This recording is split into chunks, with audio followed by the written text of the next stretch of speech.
Présenter les enjeux de la gestion des matières résiduelles, c'est le but du séminaire international organisé par le groupe école 2IFE, 2IAE. Vous aurez les informations tout à l'heure. Plusieurs centaines de délégués médicaux ont reçu leur diplôme de fin de formation. C'était lors du baptême de la promotion sortante de délégué médical au groupe BOL. Bonsoir à tous, vous faites bien de vous informer sur Business 24 Africa. Voir les choses autrement, matières résiduelles, gestes et changements climatiques, défis, opportunités et cas vécus au Canada applicables en Côte d'Ivoire. C'est autour de ce thème que s'est ouvert ce mercredi au Sofitel Hôtel Ivoire le séminaire international organisé par le groupe école 2IFE 2IAE en partenariat avec l'Université de Sherbrooke au Canada. Il s'est agi au cours de ce séminaire de formation de familiariser les participants avec les grands enjeux de la gestion des matières résiduelles. Maxoubi et Lignon Gilbert nous en disent davantage. L'État canadien a réussi sa politique de gestion des matières résiduelles. Comment adapter cette stratégie en Côte d'Ivoire? C'est tout l'enjeu de ce séminaire auquel ont pris part les professionnels gouvernementaux, les acteurs du secteur privé et certains entrepreneurs. Les sessions de travail ont eu comme objectif premier de sensibiliser à la gestion effective des déchets. Les diverses sessions thématiques ont pu éclaircir les pratiques à travers par exemple la présentation des différentes techniques de retraitement des coûts et investissements engendrés, des bénéfices qui en découlent, des compétences des différents niveaux institutionnels. En d'autres termes, le succès canadien devra servir d'exemple à la Côte d'Ivoire. Les règles du jeu sont telles qu'aujourd'hui, il faut à tout prix que quand on considère d'établir une décharge quelque part, il y a des audiences publiques. C'est un processus qui est tellement incroyablement long, difficile pour les promoteurs, ceux qui veulent mettre en place ces projets de décharge. Il faut qu'ils soient bien préparés, il faut que leur proposition soit sans faille. Donc, il y a un côté de transparence qui est quand même très... je pense que le côté transparent a été déterminant dans tout ça. C'est comme si le public, on a donné un peu la voix à la population, et ça, la population s'est exprimée, et les gens ne pouvaient pas faire des choses en cachette, dans le guillemets, avec le gouvernement. C'est vraiment sur la place publique que ces choses-là ont été débattues, et finalement, on est arrivé à des solutions de décharge contrôlée pour l'ensemble du territoire. Les perspectives qu'on a présentées, c'est par exemple l'introduction de la valorisation des déchets, le tri et la valorisation, parce que justement, lorsque nous voulons construire de nouveaux sites, de nouveaux centres d'enfouissement technique, on ne peut pas les exploiter comme à Kwedo. Il faut absolument initier un nouveau mécanisme qui permet non seulement de réduire la quantité des déchets qui arrivent à la décharge, c'est pour ça que je parlais du mécanisme des 3 R, c'est-à-dire réduire, recycler, réutiliser. Et puis surtout encore, les éléments issus du tri doivent être acheminés vers des centres de valorisation des déchets. Ce séminaire sur la gestion des matières résiduelles se tient en prélude au lancement du Master en environnement et développement durable du groupe école 2IFE 2IAE, organisateur du présent séminaire. Une nouvelle désormais officielle après la signature de convention entre le groupe école 2IFE 2IAE et l'Université de Sherbrooke au Canada. Nous sommes école des entrepreneurs, école de métiers. C'est une question pour nous de montrer à toute la nation ivoirienne que dans les déchets, on peut créer beaucoup de milliers d'emplois pour des jeunes Ivoiriens. Et donc, il fallait le démontrer à travers les compostages, le recyclage. Et nous allons le faire à petite échelle, à commencer par nos 4 campus, après l'étendre à d'autres universités publiques et privées. Et sachez que nous allons aussi accompagner le ministère de l'Environnement en matière de sensibilisation, parce que tout peut se dérouler dans les écoles aussi. Et nous devons être au niveau éco-citoyen. Donc c'est notre devoir, c'est ma manière à moi de contribuer aussi au développement de notre pays. Le séminaire qui s'est ouvert ce 28 juin prend fin le vendredi 30 juin. Les auditeurs recevront des diplômes de participation délivrés par l'Université de Sherbrooke au Canada. Parlons toujours de ce même sujet. Les participants ont apprécié cette initiative. Écoutons-les au micro de Max Soubi. Sur papier, la Côte d'Ivoire est l'un des modèles. C'est-à-dire tout est en place au plan juridique. C'est un paradoxe. C'est un paradoxe, mais de l'application, on est très loin. Allez-y à Accra, au Ghana. On ne peut pas comparer Accra à Côte d'Ivoire, Accra à Abidjan en termes de propriété. En termes de propriété. Pourtant, dans nos tests, on est plus en avance qu'eux. Alors, si on est satisfait par ça les tests, et que dans la réalité qui concerne un environnement sain, on n'a pas ça, donc nous, on a tous pleuré pour dire qu'on n'est pas premier, on est derrière.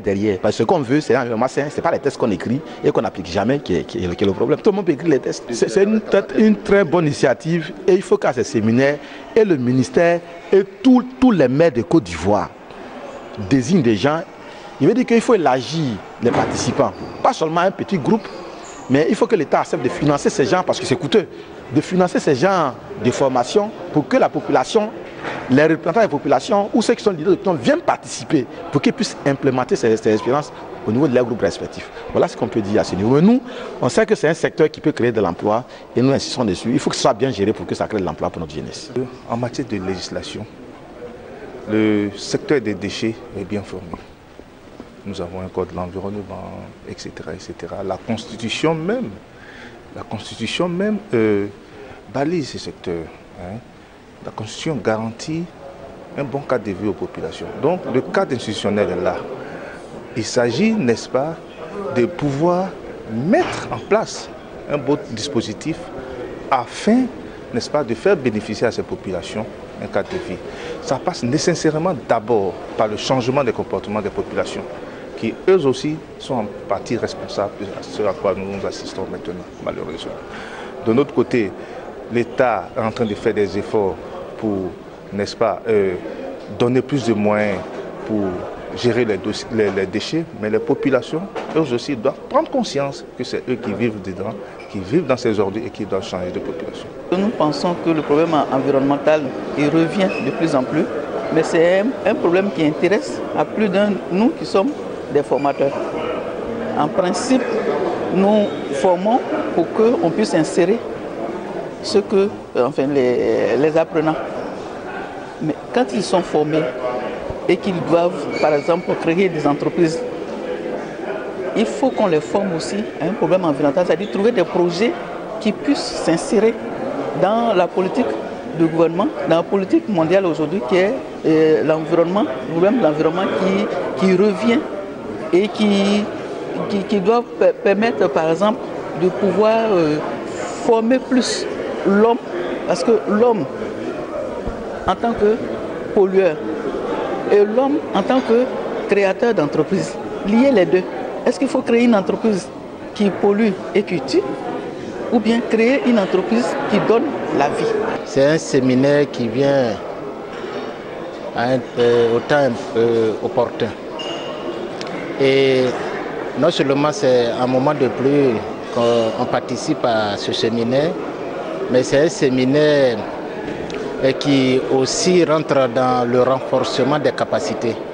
Et nous, par exemple, le ministère de l'Environnement, c'est un séminaire instructif. Et donc, aller dans l'expérience d'ailleurs, il faut dire que c'est toujours bon d'apprendre. Et ça réconforte les agents de l'environnement que nous sommes.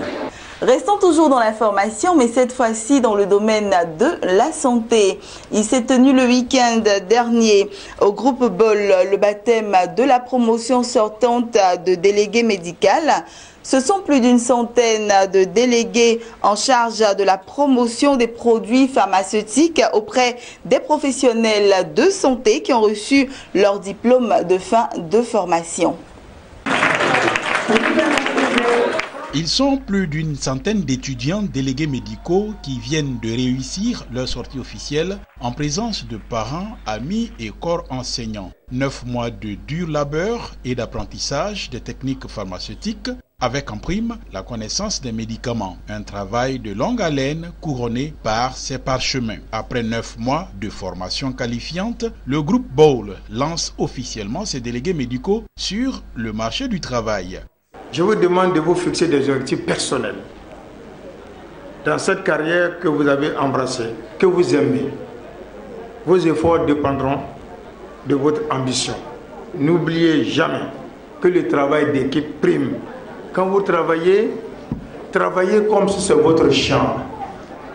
Travaillez comme vous travaillez déjà pour vous. Parce que si vous apprenez à bien travailler, Le jour où vous serez à votre compte, vous allez bien travailler pour vous. Ne vous détrompez pas. Celui qui triche, trichera quand il sera amené à travailler pour lui-même. Ces nouveaux délégués médicaux ont pour mission d'assurer l'information médicale auprès des professionnels de santé et entretenir une relation professionnelle avec ceux-ci pour promouvoir les produits pharmaceutiques et leur bon usage dans le respect de l'éthique. Je suis, on peut dire, soulagée parce que les 9 mois, ce n'était pas vraiment évident. Parce que c'était beaucoup dense. Mais après tant d'efforts, je suis satisfaite du résultat puisque je fais partie des lauréats et je suis vraiment très heureuse. Il faut reconnaître qu'actuellement en Côte d'Ivoire, le domaine de l'emploi, c'est pas facile. Et le BTS, j'ai eu un bon BTS en chimie, contrôle, qualité. Mais bon, j'ai pas eu de débouché tout de suite. Et du coup, le temps de rester sur le carreau, je me suis dit, bon, pourquoi ne pas m'investir ailleurs? Tout qu'on fait, plus tu as des atouts, plus les portes te sont ouvertes. Avant de venir, en fait, j'étais à mon propre compte, je faisais le commerce. D'abord, j'ai été enseignante dans le privé. Et puis bon, c'était pas trop ça, donc j'ai arrêté un peu. Et puis il y a un ami qui m'a conseillé de venir au groupe Ball. Et c'est comme ça que je suis arrivée ici. Le choix de la filière de délégué médical, mais aussi le programme d'enseignement du groupe Ball constitueront, à n'en point douter, un atout majeur pour ces jeunes délégués médicaux sur le marché de l'emploi, rassurent les responsables de cet établissement d'enseignement supérieur. C'est une formation qui offre beaucoup d'opportunités.